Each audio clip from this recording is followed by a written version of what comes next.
यहाँहरू सम्पूर्णलाई नमस्कार। आज म यहाँहरूलाई नेपाली पेज नम्बर आफ्नो डकुमेन्टमा कसरी इन्सर्ट गर्ने भन्ने बारेमा यो भिडियो मार्फत जानकारी गराउन गइरहेको छु।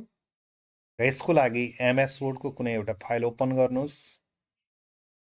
ओपन गरिसकेपछि इन्सर्ट ट्याबभित्र जानुहोस्। इन्सर्ट ट्याबमा हेडर एन्ड फुटर भित्र पेज नम्बर देख्न सक्नुहुनेछ। पेज नम्बर अब यसमा top of page, bottom of page कुनै एउटा चुज गर्नुहोस्। मैले बटम अफ पेज त्यसमा पनि अप्सन रहेको छ।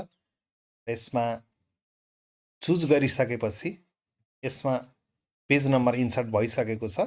तर अब हामीले यसलाई नेपाली पेज नम्बरमा कन्भर्ट गर्न गइरहेका छौँ।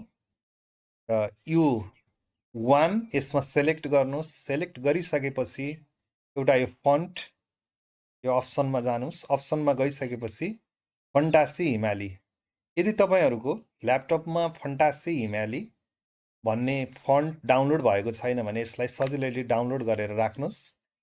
यसमा क्लिक गरिसकेपछि यो नेपाली अक्षरमा कन्भर्ट भइसकेको छ।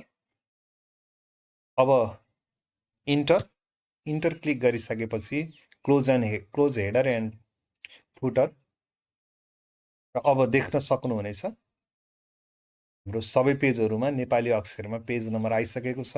1 2 3।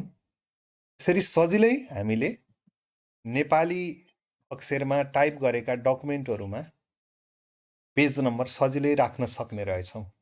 धन्यवाद।